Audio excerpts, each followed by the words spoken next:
Não só para compor textos, você também precisa ser iluminado para ler os textos. Aí chegamos num ponto que, assim, é difícil uma pessoa que crê que a Bíblia é a palavra de Deus discorde de tudo que o senhor falou aqui agora. Óbvio. E os áudios com o Pablo Marçal, pastor Eduardo? Por exemplo, tem algo que o senhor falou lá no áudio que o senhor não falaria, então, hoje, 6 anos depois? Depende para quem. Não, para ele. Eu vou te dizer. Não, vamos lá. Eu vou te responder de maneira clara. Deixa eu concluir a pergunta. Tá? O áudio é... Obrigado. O áudio é o senhor falando para ele. Tá live no YouTube. O áudio é o senhor falando para ele. Ok. Não, com ele eu tô falando como um advogado ateu. Isso. Mas que era ateu, agora nós batizamos. Beleza. Obrigado. Tem algo naquele áudio que o senhor fala assim, não, peraí, 6 anos se passaram, estudei mais sobre isso, ou repensei, não sei o que lá. Ou é aquilo ali mesmo? Porque parece, eu não li o livro, mas o Dr. Valati deu uma olhada, que tem afirmações ali que comprometem a sua fé que o senhor está apresentando aqui agora. Eu creio na inerrância das escrituras, não sei o que, não sei o que lá. Beleza. Só aproveitar de novo. Só vou citar um texto do Kindle. E aí ele fala, ok, pode citar. Ok, vamos lá. Página 4 do Kindle dessa obra do Eduardo Reis e com o Pablo Marçal. Abre aspas. Afirmar que a Bíblia é inerrante é o mesmo que afirmar que toda a Bíblia é a palavra de Deus. No entanto, a Bíblia não é a palavra de Deus. Ela contém a palavra de Deus, o que é diferente. Abre aspas, fecha aspas, tá lá. Ok, vamos lá. Isso se repete várias vezes no texto. Então, do que nós estamos falando? Nós estamos falando da edição. Perfeito. Nós estamos falando da construção do texto de forma editada. Das cópias. Não estamos falando em nenhum momento dos autógrafos, porque nós não temos. Se o senhor não tem, eu não tenho, seria desonestidade falar de autógrafo que não existe. Que não existe. Se eu não tenho, eu não tenho, só não vou provar o que você está falando. Então é simples assim, nós cremos assim, não podemos provar isso. E a minha argumentação, desde o início, e naquele momento também, e em toda a argumentação que eu faço, e de novo, por que eu não repito isso? Porque eu estou dizendo, eu não era pastor de uma igreja naquele momento. Hoje eu sou pastor de uma igreja. Em 4 anos, nós fomos, em 4 anos e meio, de 20 pessoas para 3.500 pessoas por semana, 16 mil pessoas por mês passam na igreja. Eu nunca toquei nesse assunto. Porque esse assunto não é importante para a construção daquilo que Deus está fazendo através do Espírito Santo no nosso meio como comunidade. Entende? Nós batizamos pessoas, nós cuidamos de pessoas, nós amamos pessoas, nós ensinamos a palavra, colocamos pessoas em seminários, fazemos pessoas fazer cursos, investimos recursos em pessoas, temos uma comunidade extremamente saudável, não existe nenhuma característica ali na nossa comunidade de heresia, não existe nenhuma característica que possa condenar ou apartar a igreja do restante do grupo cristão, protestante nesse país. Então é um monte de espantalho, um monte de fantasma, caricatura, rotulação, cancelamento na internet, de forma desrespeitosa, sem cuidado, sem amor. Entende? Por que a nossa teologia não é construída para amar pessoas, para cuidar de pessoas? A nossa teologia só está sendo sempre construída para dividir, para ser intolerante, para nunca conseguir ouvir o diferente, para nunca conseguir ouvir alguém que pensa diferente ou que quer aprofundar, amadurecer o conceito. A minha proposta é só amadurecer o conceito da palavra. E não sou só eu, não. Se você pegar os que escreveram, os próprios que escreveram, a declaração sobre a inerrância de 78, de Chicago, porque os pais da igreja, ainda que a gente queira voltar com essa questão da inerrância lá nos pais da igreja, queira voltar lá nos profetas, quando Deus dizia, assim diz o Senhor, e a palavra, o conceito não era conhecido como nós conhecemos hoje. A palavra não tinha o significado que tem hoje. Então eu estou falando da atualidade, eu estou falando da vida real, eu estou falando do pastoreio prático, de você pegar pessoas que vão ter que enfrentar a vida, não debaixo do nosso sombreiro, não debaixo do nosso guarda-chuva, mas vão ter que enfrentar a vida numa universidade que vai ser confrontada. Por que os nossos filhos estão abandonando a fé na universidade? Porque nós nivelamos eles por baixo. Nivelamos eles por baixo porque eles não têm capacidade de compreender. E aí nós não discutimos com eles, fundamentando, a gente coloca eles para repetir um monte de coisa que a gente acredita, e quando chega lá, é tudo desmontado em minutos. É contra isso que eu estou, contra a ignorância. Porque para mim, o fundamentalismo radical é o pai da ignorância. Então veja, quando o senhor pergunta, você falaria de novo? Sou pastor há quase 5 anos, nunca falei desse assunto. Ele não é importante assim. Fizeram dele um assunto importante assim. Está lá, pelos que fizeram. Isso não é importante para a salvação. Se você não crê na inerrância como a gente crê, não toca na sua salvação, então precisa me chamando de herege. Porque quando você chama uma pessoa de herege, você está condenando a pessoa ao inferno. Porque o povo não sabe mais o que fala. Eles não medem as palavras, não conhecem o conceito. Doutor Valati, quer falar mais alguma coisa? Não, eu só diria que o pastor Eduardo, ele comentou que a ideia do amor e da compaixão são importantes, eu assino embaixo, é verdade. Eu só diria, não dizendo que você não disse, não é isso, mas eu só diria que as duas coisas são importantes. São as duas asas, digamos, do pássaro, né? Senão ele fica andando em círculos. O amor e a compaixão cristãs são importantes. Caso contrário, nós não seríamos cristãos. Jesus vai dizer, nisto todos conhecerão que sois meus discípulos, se vos amardes uns aos outros. Então isso é o fundamento do cristianismo, correto.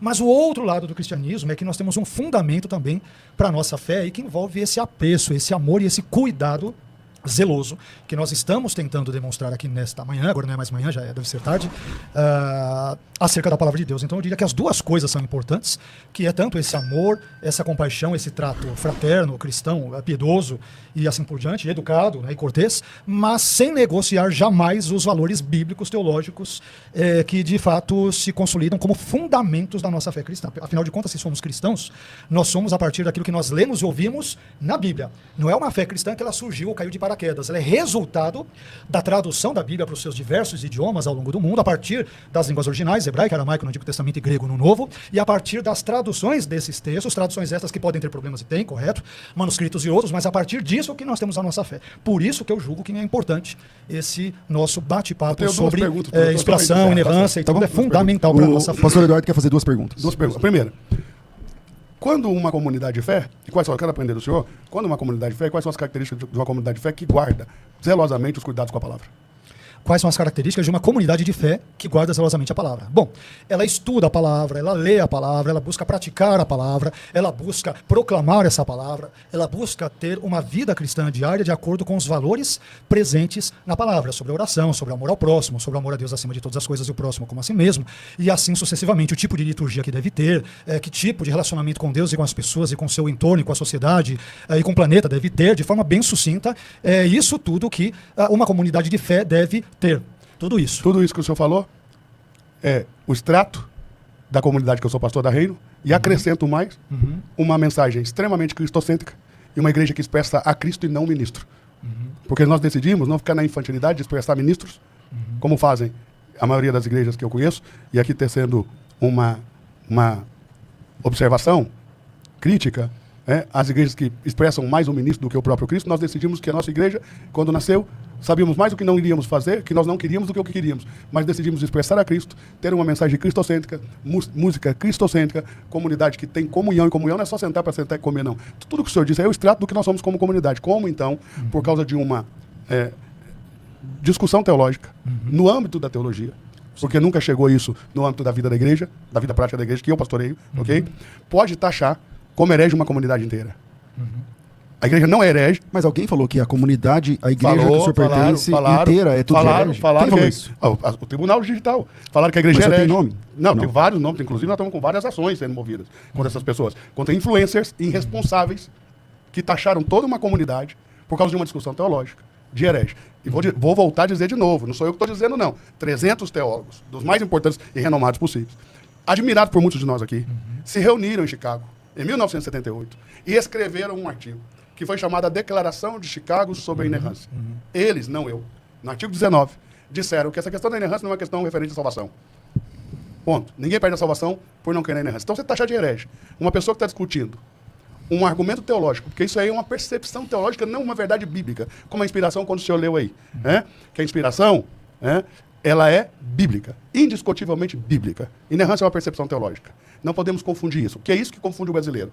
E aí você não pode tocar no assunto, porque parece que a palavra ficou amaldiçoada. Isso aqui não tem ROI. Eu não tenho ganho nenhum com uma discussão dessa. Entende? Por que eu decidi estar aqui? Por causa desses tribunais virtuais, pessoas inconsequentes e irresponsáveis. Então, essa foi uma pergunta. Eu tenho uma segunda pergunta para o doutor. Peraí, aqui você se sentiu... Não, aqui não.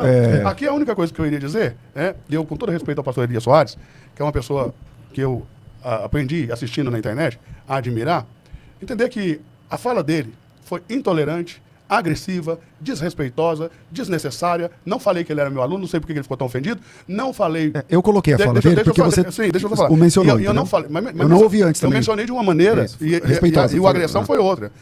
Foi uma agressão. Isso aqui simplesmente foi uma agressão. Gratuita. Porque ele tem em mim uma pessoa sempre gentil, que sempre lhe serviu. Eu servi ele. Ele não falou que foi lá na minha escola vender livro? Eu servi ele. Por que me agredir assim? Por que me agredir? Por que da intolerância? É essa intolerância, César, que nós temos que combater, tem que acabar. As pessoas têm que ter maturidade para discutir termos. O senhor quer falar, doutor? Só para dizer por quê. Porque assim, se na ponta que vocês estão é da igreja, na ponta que eu estou é da universidade. E a ponta que eu tô é do não convertido. Deixa eu explicar na ponta da universidade o que tem me preocupado. Não obstante eu dê testemunho, eu haja com os alunos, eles têm muita dificuldade de se manterem firmes, porque as ferramentas são ferramentas que não são ferramentas muito, muito bem preparadas para que eles possam se manter firmes. Então a gente tem que qualificar essa juventude. A juventude mudou, o mundo mudou. E como o mundo mudou, não é mudar o evangelho, mas a gente tem que qualificar melhor. E eu vou dizer outra coisa, também importante.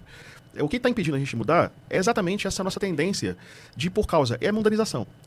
Porque o mundo discute, a partir de algoritmo, a necessidade de polemizar. Né? Quando a gente vai fazer card, o card tem que colocar sempre alguma coisa. Não sei quem fala na cara de não sei quem, tal coisa. Não sei quem humilhou. Aí a gente faz uma versão gospel disso. E essa versão gospel, eu quero dizer o que gera grana.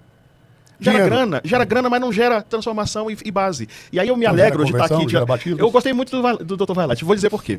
Porque o Dr. Vailate disse várias coisas. Eu já gosto de Eduardo, conheci o pastor César, apreciei. O Lucas Gesser é meu amigo, então é um querido. É um querido. Pensa uma pessoa que eu gosto. Mas o Dr. Vailate, ele mantém o que ele tem para dizer, ele pontua o que ele tem para dizer, mas assim, faz isso de forma cordial, faz de forma zelosa, faz de forma respeitosa, consegue ouvir o que a gente diz, consegue repetir o que a gente diz. Então quando a gente tem isso aqui... A gente interrompe ele deixa.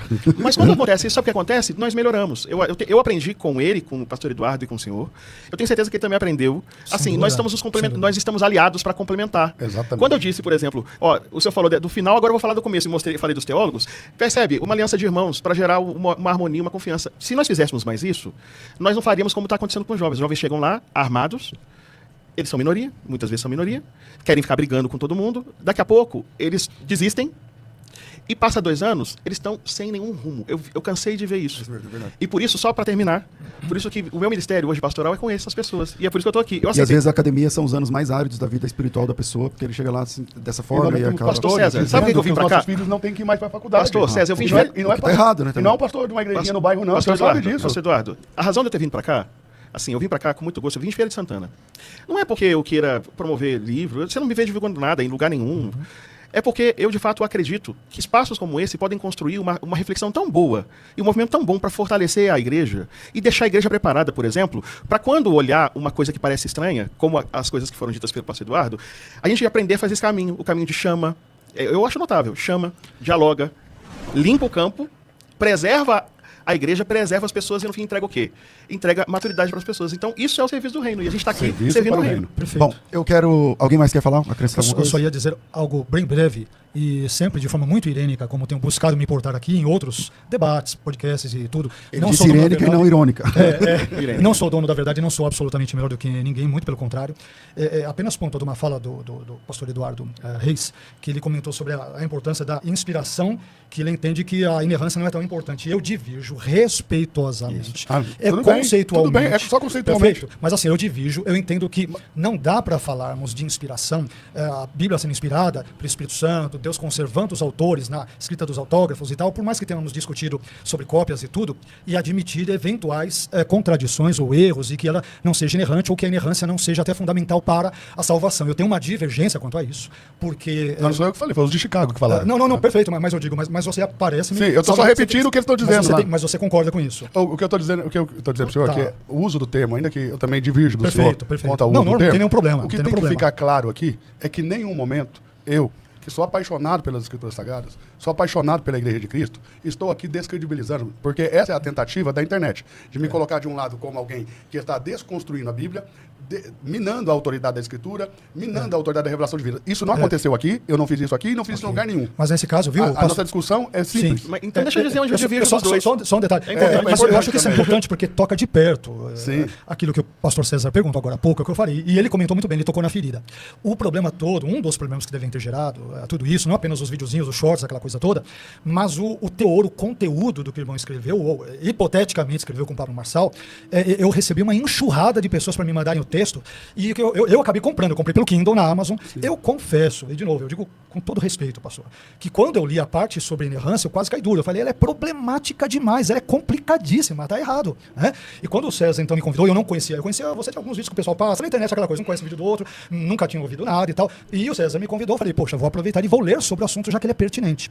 E aí eu estava até comentando, eu falei, poxa, se o pastor Eduardo Reis defende mesmo isso, ou do jeito que está, de repente isso não foi muito bem explicitado e tal, é muito complicado, porque que, de fato, atenta Mas contra o senhor- a Bíblia. E o isso senhor que compreendeu pode o que gerar eu disse no reações começo assim. sobre Eu não concordo com reações beligerantes, tá? Ah, ok. De novo, eu acho que enquanto cristão, importante. eu sou pastor. Porque a gente vê tudo, só não sou vê cristão, cristianismo nesses tribunais eu sou digitais. cristão, eu devo amar a Deus acima de todas as coisas e aos meus irmãos. Então, é importante dizer que, discordâncias à parte, que possamos ter em um ou outro ponto, e temos, é natural a seres pensantes, inteligentes e que enxergam o mundo ou a Bíblia ou tem uma cosmovisão de forma ligeiramente diferente. Mas, então, com muitíssimo respeito, de forma absolutamente irênica, eu acho complicado essa dissociação da inspiração, que ela seja importante enquanto a inerrância não seja, porque uma coisa, a meu ver, inevitavelmente afetará a outra e poderá afetar ou afetará a saúde da igreja, a sua saúde de fé, os seus valores, a sua crença. Isso pode ocorrer. Então, daí, eu acho que é por isso, pastor, que essas reações têm ocorrido na internet. As pessoas estão preocupadas, mas é a Bíblia que está em jogo. Doutor, e aí é a doutor, oportunidade maravilhosa que você tem de poder falar sobre isso. É simples compreender, ok?